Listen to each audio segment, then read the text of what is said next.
Në mos një parade madhe ushtarake shënoi 80 vjetoren e fitores ndaj fashizmit në luftën e dytë botërore. Në total prej 11.500 ushtarë morën pjesë në paradë, pas së cilës presidenti i Rusisë Vladimir Putin dhe të ftuarit nga jashtë vendosen lule në varrin e ushtarit e panjohur në parkun Aleksandrov.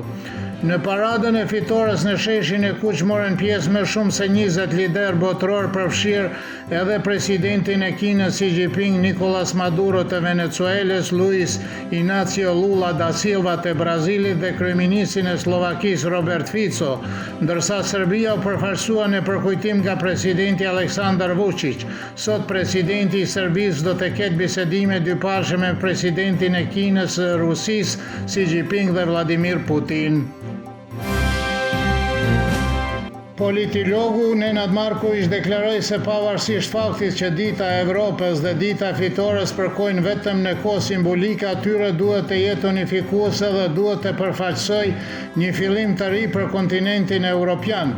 Dita fitore simbolizon kapitullimin e Gjermanisë naziste, kujton Marković. Historiani Boris Stojkovski thotë se polarizimi që rrethon festimin e 9 maj tregon marrëdhënien ndërkombëtare të sotme mbi të gjitha ndryshimin e madh brenda botës perëndimore. Petar Ristanović nga Instituti për Kulturën Serbe thotë se për shkak të luftës në Ukrainë ka pasur përqarje politike mbi festimin e ditës së Europës dhe ditës së fitores, dhe ai e konsideron disi komike që Europa është ndarë sipas vijave politike, sipas asaj se kush feston dhe çka feston. Me rastin e ditës së Europës, analisti politik Artan Muhaxhiri thotë se mbështetja për integrimet europiane është shumë më e madhe në Kosovë se sa në Serbi, dhe ai sheh shkaqet në aspektet historike, politike dhe fetare. Ai paralajmëroi se për shkak të procesit të gjatë të dialogut për normalizimin e marrëdhënieve, mbështetja qytetarëve të Kosovës po dobësohet dhe shton se Beogradi ka një qasje të ndryshme për shkak të mbështetjes që merr nga Moska.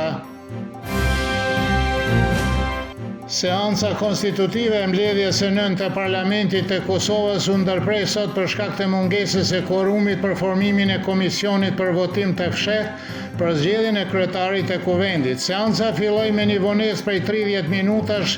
Kryesuesi Avni Dehari kujtoi se kandidatja vetëvendosjes për kryetare të kuvendit të Kosovës, Albolena Haxhiu, nuk ka arritur të marrë votat e mjaftueshme deri më tani. Nga 113 deputet që ishin në sallë, 56 deputet votuan për komisionin me votim të fshehtë, kështu që Dehari ndërpreu seancën dhe caktoi vazhdimin e saj për të dielën.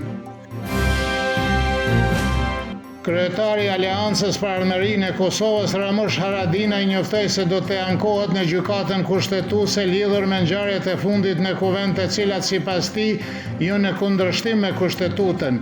Jemi në konsult me Partinë Demokratike të Kosovës dhe Lidhjen Demokratike të Kosovës për të mbledhur nënshkrimet dhe për të dërguar çështjen në gjykatën kushtetuese, tha Haradinaj, dhe shtoi se metodat e votimit për komisionin e fshehtë të votimit, ndërprerja e seancave dhe mos pjesëmarrja kandidatëve të vetëvendosjes në votim do të kontestohet.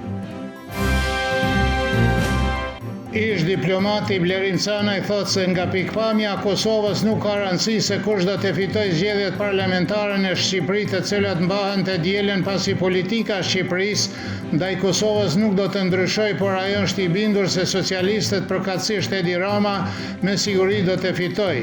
Gazetari nga Tirana Gert Selenica thotë se fakti se kush do të jetë në pushtet në Shqipëri padyshim që do të ketë ndikim në Kosovë, por se kjo ka të bëjë më së shumti me marrëdhëniet personale midis udhëheqësve.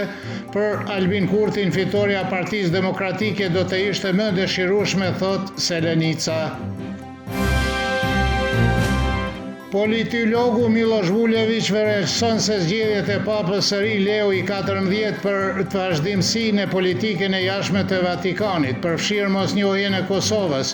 Vullić kujton se Papa i Ri vizitoi Serbinë vitin e kaluar dhe vlerësoi se Serbia mund të jetë shumë e kënaqur me zgjedhjen e tij. Ati Aleksandr Ninković nga kryepiskopata e Beogradit konfirmoi se Papa i ri nuk do të ndryshojë qëndrimin e Vatikanit për çështjen e Kosovës, duke theksuar se Leo XIV është gjithashtu jurist me profesion dhe këmbgul në të drejtën ndërkombëtare. Moti kryesisht me diell do të jetë në Serbi të shtunën vetëm në jug dhe në pjesën perëndimore do të jetë pjesërisht me vranësira me shite lehtë dhe afatshkurtër në disa vende. Do të fryerë lehtë deri mesatare nga vire perëndimi, temperatura mëngjesit do të sillet nga 6 deri në 10, kurse ajo maksimale ditore nga 16 deri në 20 gradë Celsius.